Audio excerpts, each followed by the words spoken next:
The education we went through was elite education. Education for a few, very few people. You can go and check how many children were in the primary schools by 1962. Very few. You can check how many children were in the primary schools, how many pupils were in the secondary schools. Very few. So the education at that time was for a smaller number of people, for a few people.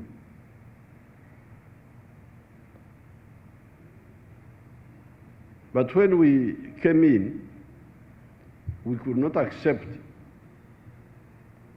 the idea of elite education. We had to insist on the mass education. That's what the previous speakers were talking about, what Mama was talking about, and what Honorable Kaduchi was talking about. So you have got multiple tasks. First of all, you are trying to make the economy recover from collapse. Secondly, you are trying to make the economy, the other phases I've told you about, to expand and so on. At the same time, you have got this big task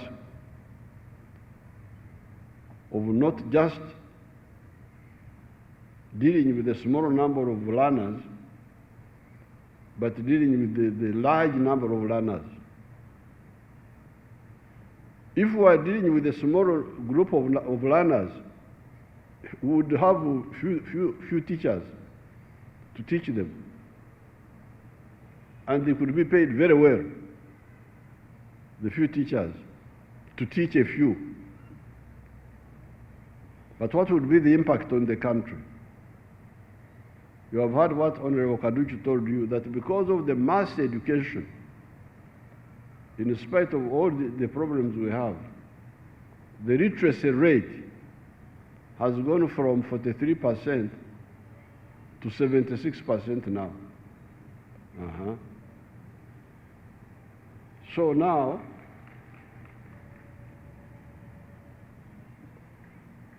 our Muganda Wagambe abari baseka. You remember the Rugero? Abari baseka bajje bandabe. Those who are laughing at our strategy. Now you see, literacy has gone up. So now, when you have this problem of dealing with the recovery of the economy, at the same time dealing with the bigger mass education, mass vaccination, because for everything we do is mass. We try to cover everybody. Mass vaccination, mass education, security for all, to bring peace in the whole country. All this needs money. So what do? This is where now bad planners bring the idea of, Banyankole call it okumemerera. I think Baganda call it okumamira. My people told me that in Luo, it is called poro. Sprinkling small. That strategy we don't accept. When we were in the bush fighting, we had a lot of problems, including hunger. We didn't have enough food. If you don't have enough food, what do? If you democratically starve everybody, what will happen when the enemy comes to attack you? That's why I would say, the little food which is there, give more to the people who are on duty today, the ones who are guarding the camp. So if you see the budget of water in 2006 and after, it was quite small compared to what we put in electricity and put in on the roads. Not because we didn't know that water is important, but if you can't do all, what do you do? Why not start with something that will help you to get to a higher level? Because electricity will mean more factories, more businesses, and that means more taxes and so on. This is the context I want you to understand.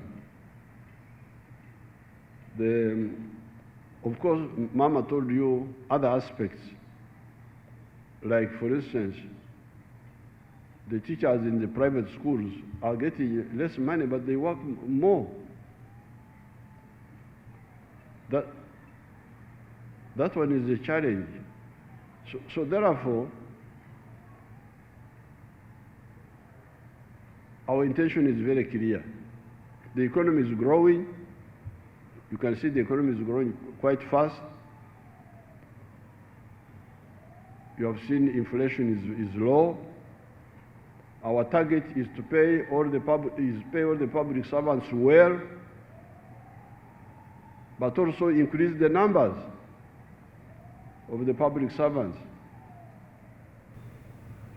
Of course, as a government, we shall do our part in formulating the necessary policies and enabling laws to have quality teaching and practice of the profession.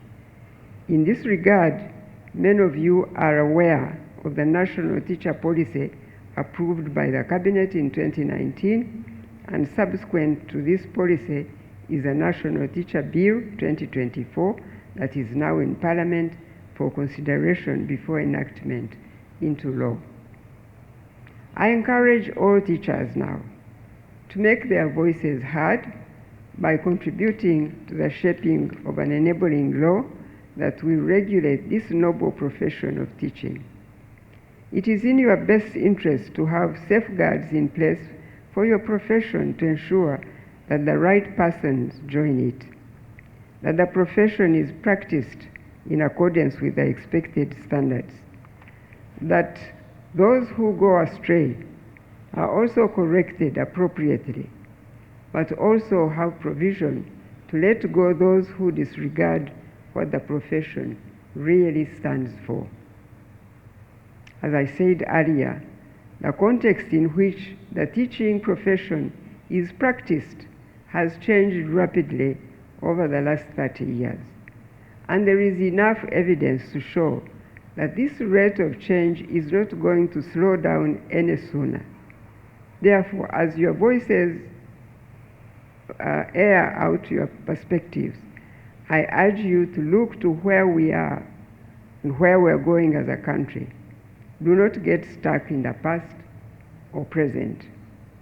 You should ask yourself the question, what kind of country do I want to see? And what sort of teacher can help design that future we would like to see? Sometimes human nature holds us back from dreaming big because we only use the eyes of the past and present situation to judge what the future shall be.